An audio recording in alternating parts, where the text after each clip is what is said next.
Hit Radio, l'essentiel de l'actualité.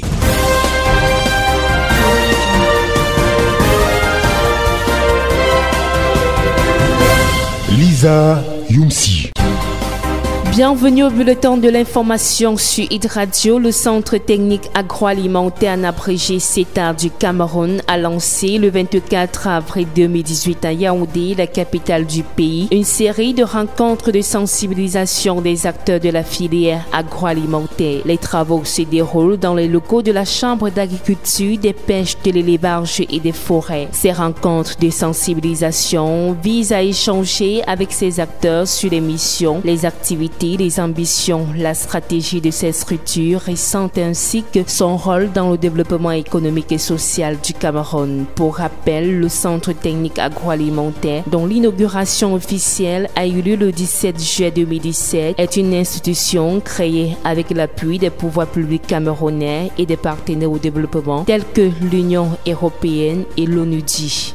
La BEAC salue la montée en puissance de Cameco, la compagnie aérienne publique camerounaise. Dans un rapport sur l'évolution récente de la situation économique et financière dans la zone CEMAC, la Banque des États de l'Afrique centrale BEAC souligne le rôle joué par Cameco, la compagnie aérienne publique du Cameroun, dans la croissance du secteur tertiaire en 2017 au sein de l'espace communautaire 6 pays qu'est la CEMAC. En effet, souligne la BEAC, au cours de l'année 2017, la croissance du secteur tertiaire a été portée par l'activité des services marchands soutenue par la branche commerce général et transport aérien, notamment au Cameroun, avec la montée en puissance de Cameco.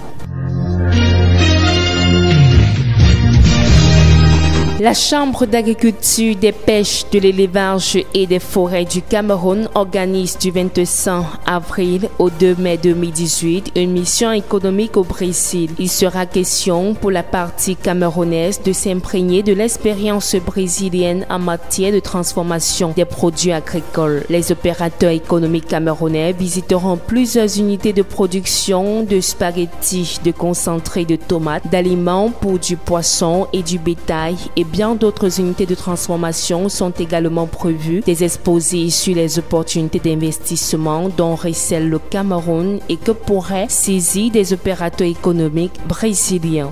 La frontière Cameroun-Guinée équatoriale partiellement réouverte. La circulation des biens et des personnes entre les deux pays n'est possible que les mardis et les vendredis. Une décision qui rend de nouveau possible les échanges entre les populations des deux pays. Seulement, les autorités équato-guinéennes ont imposé une restriction. Pour mémoire, la Guinée équatoriale avait décidé de la fermeture de sa frontière avec le Cameroun le 28 décembre 2017 pour des raisons de sécurité. Une décision consécutive à la tentative de coup d'État déjouée au Cameroun la veille. En effet, des hommes lourdement armés avaient été interpellés à Kouassi, ville camerounaise frontalière à la Guinée équatoriale, région du sud du Cameroun.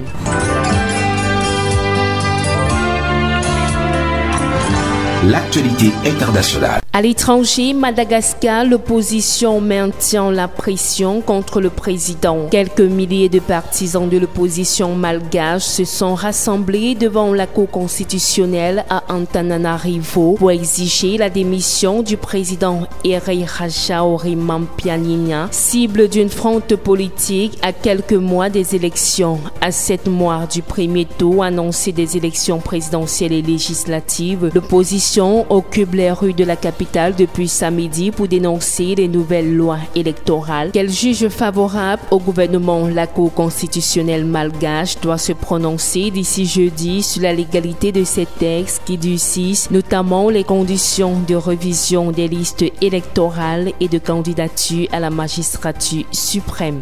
La garde à vue de Bolloré prolongée, le milliardaire a été placé en garde à vue mardi dans l'enquête sur les soupçons de corruption entourant l'obtention par son groupe de concessions portuaires au Togo et en Guinée. 2 cadres de son groupe sont aussi entendus depuis mardi dans les locaux de la police anticorruption. Il s'agit du responsable du pôle international de Havas et le directeur général du groupe Bolloré. Francis Pérez, président du groupe PEFACO, société spécialisée dans l'hôtellerie et les jeux et très implantée en Afrique, est également en garde à vue depuis mardi. Le gouvernement allemand a légèrement abaissé mercredi sa prévision de croissance pour cette année à 2,3% contre 2,4% auparavant, alors que le produit intérieur brut devrait augmenter de 2,1% l'an prochain. Cet ajustement à la baisse, alors que Berlin avait cédé l'an dernier de revoir ses pronostics à la hausse, intervient après une série d'indicateurs mitigés concernant la première économie